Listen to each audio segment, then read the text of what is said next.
அனைவருக்கும் வணக்கம். Welcome to our sweet Kanna channel. இன்றைக்கி சண்டே ஒரு பயனுள்ள தகவல்கள் நிகழ்ச்சியில் பார்த்தீங்க அப்படின்னா, சந்தோஷம் அப்படிங்கிற ஒரு டாப்பிக்கை பற்றி சிம்பிளாக பார்க்கலாம். சந்தோஷம் அப்படின்னோடனே எல்லாருக்கும் ஒரு சந்தோஷம் தான் இல்லையா? ஏன்னா அது எல்லாரும் எதிர்பார்க்கிற, எல்லாரும் தேடுகிற ஒரு விஷயம்தான் சந்தோஷம். பட் தேடும்போது இந்த சந்தோஷம் எங்கே இருக்குது அப்படின்னு பார்த்தீங்க அப்படின்னா, இது இங்கே தான் இருக்குது. இது இங்கே தான் இருக்குது இந்த சந்தோஷம். பட் அதை இங்கேருந்து நம்ம தான் எடுத்துகிட்டு வரணும் அப்படிங்கிறது இல்லாமல் எல்லாருமே வெளியே தேடிட்டே இருக்காங்க. எங்கே சந்தோஷம் கிடைக்கும் அப்படின்ட்டு. எங்கேயுமே கிடைக்காது. இங்கே இல்லாத ஒன்று அங்கே எங்கேயும் கிடைக்காது ஃபஸ்ட்டு. அப்போ சந்தோஷம்னா என்ன? முதல்ல சந்தோஷங்கிறது ஒரு உணர்வு தான். நம்ம உணரக்கூடிய உணர்வுகளில் சந்தோஷங்கிறது உணர்வு. நிறைய நேரங்களில் நான் நினைக்கிற விஷயங்கள் நடந்தால் சந்தோஷம், எனக்கு வேணுங்கிறது கிடைச்சா சந்தோஷம், நான் நினைக்கிற மாதிரி இங்கே எல்லாமே இருந்துகிட்டு இருந்தால் சந்தோஷம் அப்படிங்கிற மாதிரி ஒரு வகை வச்சுக்கலாம். அப்படி தான் மெஜாரிட்டியாக இருக்கும். அப்போ நான் நினைக்கிற மாதிரி நடக்கணும் அப்படின்னு நம்ம வெளியே எதிர்பார்க்கும்போது, நீங்கள் எதிர்பார்ப்புன்னு ஒன்றை கொண்டு அங்கே வச்சிடுறீங்கள. அப்போ இந்த எதிர்பார்ப்புங்கிறது நம்ம கண்ட்ரோலில் இல்லை. ஃபஸ்ட்டு திங் நீங்கள் முதல்ல அண்டர்ஸ்டாண்ட் பண்ண வேண்டியது, இது நம்ம கண்ட்ரோலில் இருக்குது, பட் இங்கே நம்ம கண்ட்ரோலில் இல்லை. என் பையன் இப்படி இருந்தால் எனக்கு சந்தோஷம் அப்படின்னா அது கண்ட்ரோலபுள்னா இல்லை, கண்ட்ரோலபுள் இல்லை. பட் அவன் எப்படி இருக்கானோ அதை நீங்கள் ஏற்றுக்கிட்டால் சந்தோஷம்.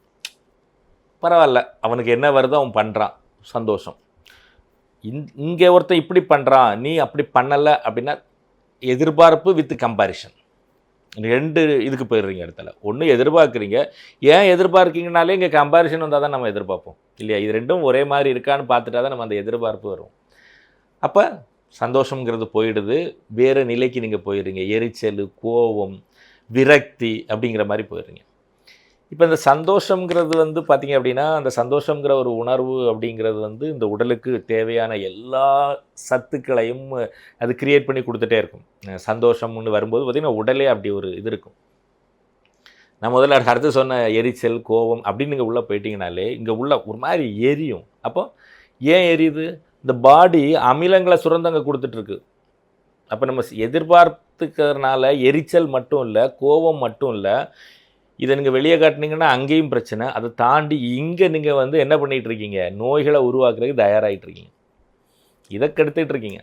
ஸோ அப்போ சந்தோஷங்கிற ஒரு விஷயம் எங்கே இருக்குன்னா, நான் திருப்பியும் சொன்ன மாதிரி இங்கே தான் இருக்குது. அப்போ நீங்கள் வெளியே நடக்கக்கூடிய நிகழ்வுகளை வச்சு இல்லாமல் உங்கள் உள்ளுக்குள்ளே இருந்து இந்த சந்தோஷத்தை நம்ம எப்படி கிரியேட் பண்ணுறது? அப்போ என்ன இருக்குதோ அதை நீங்கள் ஏற்றுக்கிறது மூலமாக, இல்லை அது கூட நீங்கள் பயணிக்கிறது மூலமாக, சின்ன சின்ன சின்ன சின்ன சின்ன விஷயங்களை நீங்கள் அக்செப்ட் பண்ணிக்கிறது மூலமாக உங்களால் முழுமையாக சந்தோஷமாக இருக்க முடியும். அதுக்காக ஒரு பெரிய விஷயம் நடந்துட்டு அப்பவும் நீங்கள் சந்தோஷமாக இருக்க முடியுமான்னா அப்படி நான் சொல்லலை. சில விஷயங்கள் நம்ம கோபப்பட்டு தான் ஆகணும். ஆனால் கோபப்படுறதுக்காக உங்கள் சந்தோஷத்தை இழக்கணும்னு அவசியம் இல்லை. நீங்கள் துக்கம்னு ஒன்று இருக்குது, அந்த துக்கத்தை நீங்கள் அனுபவிச்சு தான் ஆகணும். அந்த துக்கத்தை நீங்கள் அனுபவிக்கிறனால இது பண்ணணும்னு அவசியம் இல்லை. ஏன்னா நம்ம வந்திருக்கோம் அப்படின்னாலே இது ஒரு சைக்கிள் தான். எல்லாருமே வருவாங்க போவாங்க. இது நிஜம் அப்படி தானே? இதில் எந்த மாற்றமும் இல்லை. அப்போ வரவங்க போவாங்க. பட் அந்த ஜேர்னியோட பீரியட் நமக்கு தெரியாது. மேபி ஷார்ட் ஜேர்னியாக இருக்கலாம், லாங் ஜேர்னியாக இருக்கலாம், மிடில் வாட் எவர் த ஜேர்னியாக இருக்கலாம். இதை எல்லாமே முழுசாக தூக்கி இதுக்குள்ளே வச்சுட்டிங்கன்னு வச்சுடுங்க, நீங்கள் சொல்லி முடிஞ்சிடுவீங்க. அவர் வந்திருக்காரு, அவரோட நோக்கம், அவரோட எதுக்கோ வந்தாரோ அதை முடிச்சுட்டு அவர் போயிடுவார். இவர் வந்திருக்காரு நம்ம மூலமாக, இவர் நம்ம போன பிறகு இவருக்கு வேலையை முடிச்சுட்டு இவர் போவார். அப்பா அம்மா வந்தாங்க, அவங்க வேலையை முடிச்சுட்டு அவங்க போயிடுவாங்க. இதை நீங்கள் முதல்ல அக்செப்ட் பண்ணிக்கணும். இதுதான் நிஜமானது. மழை வரப்போகுதுங்க, மழை வரப்போகுது. ஐயையோ மழை வருது, ஒன்றும் பண்ண முடியாது. சரி, மழை வருது, ஓகே, என்ன பண்ணலாம்? பையனை ஸ்கூல்லேருந்து எடுத்துகிட்டு வரணும். மழை வருதுன்னு டென்ஷன் ஆனால் இங்கே எந்த ஒரு இதுவும் வராது. டென்ஷன், கோபம் இதுதான் வரும். யாருக்கு மேலே கோபப்படுறீங்க? மழைக்கு மேலே கோபப்படப்படுறீங்களா? இப்போ மழை வருதுன்னு வந்துட்டுல, ஃபஸ்ட்டு யூ அக்செப்ட். எஸ், மழை வருது, என்ன பண்ணலாம்? கார் எடுத்துகிட்டு போய் கூப்பிட்டு வரலாமா? ஒரு வாய்ப்பு. இல்லை ஆட்டோவில் கூட்டிகிட்டு வரலாமா?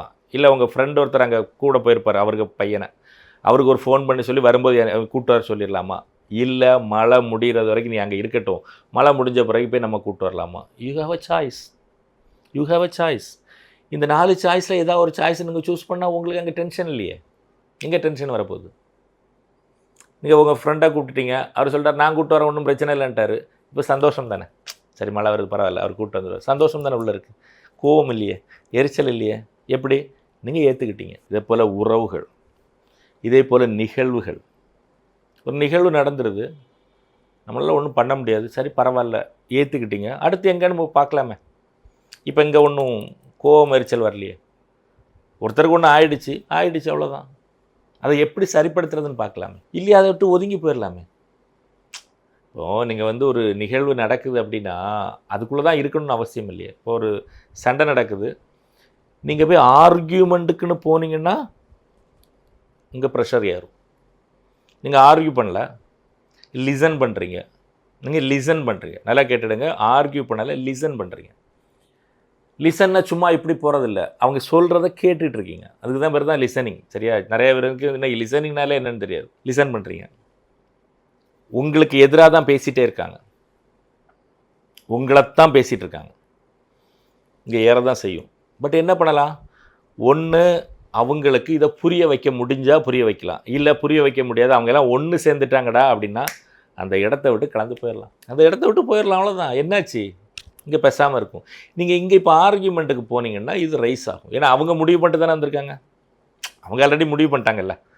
அப்போ நீங்கள் என்ன ஆர்கியூ பண்ணி நீங்கள் வந்து ஜெயிச்சிருவீங்க, அது போயிட்டே இருக்கும். இது எந்த எக்ஸ்டெண்ட் வேணாலும் போகும்.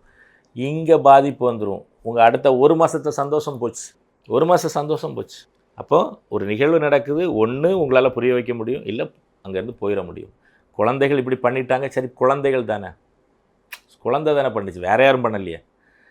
நம்ம ரொம்ப நெருங்கினவங்க இப்போ தப்பு பண்ணிட்டாங்கன்ன உடனே நம்ம போகணும்னு குதிக்கிறோம், நம்ம நெருங்கின தானே பண்ணாங்க, வேறு யாரும் பண்ணலையே. இதை ஏற்றுக்கிட்டு பண்ணால் நீங்கள் சந்தோஷங்கிற ஒரு அதிர்வலையில் உங்களால் இருக்க முடியும். ஏன் சார் சந்தோஷமாக இருக்கணும், சந்தோஷங்கிறத விட இது அமைதின்னு வச்சுக்கலாமா, அப்போ கொஞ்சம் மாற்றிக்கலாம். அமைதி, ஏன் அமைதியாக இருக்கணும்? நீங்கள் செய்யக்கூடிய அனைத்து செயல்களும், வியாபாரமாக இருக்கலாம், நீங்கள் நிகழ்வுகளாக இருக்கலாம், எல்லாமே இங்கே அமைதியான ஒரு குறிப்பிட்ட அதிர்வலையில் இருந்தால் மட்டும்தான் அது நிகழ்வாக மாறும். இல்லைன்னா நீங்கள் செய்யக்கூடிய செயல் நிகழ்வாக மாறாது. சேல்ஸில் அடிக்கடி நம்ம வந்து சொல்லுவோம், சேல்ஸில் வந்து டார்கெட் கொடுத்து பண்ணுவாங்க நிறைய பேர். சேல்ஸில் டார்கெட் கொடுத்து பண்ணுறத விட நான் யூஸ் பண்ண மெத்தட் வந்து கோல் செட் பண்ணி பண்ணுறது. ரெண்டும் ஒன்று தான், பட் வேர்டிங்ஸ் வித்தியாசம் இருக்குல்ல. இது இலக்கு, இது டார்கெட். ஃபார் எக்ஸாம்பிள் 5 லட்ச ரூபா பண்ணணும் அப்படின்னு வந்து டார்கெட் ஃபிக்ஸ் பண்ணிங்கன்னா இட்ஸ் எக்ஸ்டர்னல் கிவிங் இல்லையா. நான் வந்து அவனுக்கு கொடுக்குறேன் 5 லட்ச ரூபா பண்ணியே ஆகணும். இப்போ அவனுக்கு உள்ள ப்ரெஷர் ஏறும். 5 lakhs பண்ணலைன்னா வேலையை விட்டு தூக்கிடுவாங்களோ, இது பண்ணிடுவாங்களோன்னு அவருக்கு ப்ரெஷர் ஏறும். இப்போ ஆட்டோமேட்டிக்காக அந்த நிகழ்வு நடக்கிறதுக்கான வாய்ப்பு ரொம்ப குறைஞ்சிரும். இப்போ நான் என்ன சொல்கிறேன், நீ 5 lakhs பண்ணும்போது உனக்கு பிளா பிளா பிளா பிளா இந்த விஷயங்கள்லாம் நடக்கும், இவ்வளோ இன்சென்டிவ்ஸ் கிடைக்கும், மேபி இவ்வளோ இதெல்லாம் பண்ண முடியும், இது மூலமாக உனக்கு இந்த விஷயத்த பண்ண முடியும். இதை ஒரு இலக்காக எடுத்து அதுக்கு சரியாக எடுத்து அங்கே கொடுத்தாச்சு. இப்போ உள்ளுக்குள்ளே வந்து இலக்கை நோக்கி பயணிக்கும் போது இங்கே தைரியம் தான் வரும், தைரியம் வரும், பயம் வராது. நல்லா புரிஞ்சுக்கிடுங்க, பயம் வராது. இந்த பயம்ங்கிறது ரொம்ப மோசமான ஒரு விஷயம். இலக்குக்கு பயம் வராது, தைரியம் வரும். டார்கெட்டுக்கு பயம் வரும், வேலை விட்டு தூக்கிடுவாங்க. இந்த பயம் வந்துட்டாலே முடிஞ்சிடும், வேலை நடக்காது. இப்போ இந்த இலக்கை நோக்கி ஓடுறோம், ஓடி ஜெயிச்சிருவோம். அப்போ நம்மளும் அப்படி பண்ணலாமே இல்லையா. நம்மளோட வாழ்க்கையை ஒரே விஷயம்தான், ஆனால் எப்படி எடுத்துகிட்டு போகிறோங்கிறது தான். ஒரே விஷயத்தை நம்ம எப்படி எடுத்துகிட்டு போகிறோம் அப்படிங்கிற ஒரு விஷயத்தை பார்க்க. இதில் இந்த பயத்தை நீங்கள் எப்போ உள்ள, பயங்கிறதும் ஒரு உணர்வு தாங்க. இந்த சந்தோஷத்துக்கு எதிரியான ஒரு இதுதான் பயம். சந்தோஷத்துக்கு எதிரி யாருன்னா பயம்தான். ஏன், எதுக்கு பயப்படுறீங்க? உங்களால் ஒரு ரீசன் சொல்ல முடியுமா அவங்க பயப்படுறதுக்கு? எல்லாம் வேஸ்ட்டு ரீசனாக இருக்கும். என் பையன் என்ன ஆகிடுவான், நீங்கள் என்ன பண்ணிடுவீங்க, என்னோட எதிர்காலம் என்ன ஆகும், இல்லை நீங்கள் என்ன பண்ணிடுவீங்க, எல்லாம் அது நடக்க வேண்டிய விதைப்படி நடக்கும். நம்மளை ஒருத்தர் வந்து என்ன பண்ணிகிட்ருக்காருன்னா, நீங்கள் வந்து எப்போ வந்து பயம் இல்லாமல் ஒரு ஒரு நீங்கள் ஒரு ஒரு ஆள் ஒருத்தர் உங்களை வந்து இயக்கிக்கிட்டு இருக்கார் இல்லையா, ஒரு இறைவன் வச்சுக்கலாம், இல்லை யாருன்னு வேணாலும் வச்சுக்கலாம். உங்களை யாரோ ஒருத்தர் இயக்கிக்கிட்டு இருக்கார்ல, நீங்கள் அவருக்கு தெரியும் உங்களை எப்படி கொண்டு போய் அங்கே கரை சேர்க்கணும்னு அவருக்கு தெரியும்னா, நீங்கள் அதில் இயக்கத்தில் போயிட்டே இருந்தால் போதுமா? அவர் கையில் தானே ரிமோட் இருக்குது. நீங்கள் நினச்ச மாதிரி பண்ண முடியுதா? இல்லை, நீங்கள் இப்படி நினச்சிட்டு போகிறீங்க, ஆனால் அது மாறிடுதில்ல, சேனல் மாறிடுதில்ல. இப்போ அவர் என்ன மாதிரி இயக்கிட்டு இருக்காரோ அதை அக்செப்ட் பண்ணிவிட்டு அப்படியே போனாலே சந்தோஷம் தானே, ஜேர்னி ஹாப்பியாக தானே போகுது. இப்போ சந்தோஷம் அப்படிங்கிற ஒரு விஷயம் வெளியே இல்லை, உள்ளே தான் இருக்குது, நீங்கள் ஏற்றுக்கிறதுலாம் இருக்குது. இந்த சந்தோஷத்துக்கு எதிரி வந்து ஒரு பயம்தான். ஃப்யூச்சரை பற்றி பயப்படாதீங்க, பயமே இன்றைக்கி வரைக்கும் உங்களை யாருக்கு இங்கே கூட்டிகிட்டு வந்தா? எனக்கு 52 வயசு ஆச்சு. 52 வயசு வரைக்கும் நான் எப்படி வந்தேன்? யாரோ ஒருத்தர் கொண்டு இது வரைக்கும் வந்துட்டாங்கல்ல, அவங்க ஏன் கொண்டு விட மாட்டாங்க அவங்கள? எதுக்கு பயப்படணும்? பிள்ளைங்கள பற்றியா பயப்படாதீங்க. உங்கள் நண்பர்களை பற்றி பயப்படாது, யாரை பற்றியும் பயப்படாதீங்க. உங்களை அக்செப்ட் பண்ணிவிட்டு இறைவன் மேலே முழு நம்பிக்கை வச்சு, நம்பிக்கையை ஸ்ட்ராங் பண்ணுங்க, பயம் போயிடும், சந்தோஷம் வந்துடும்.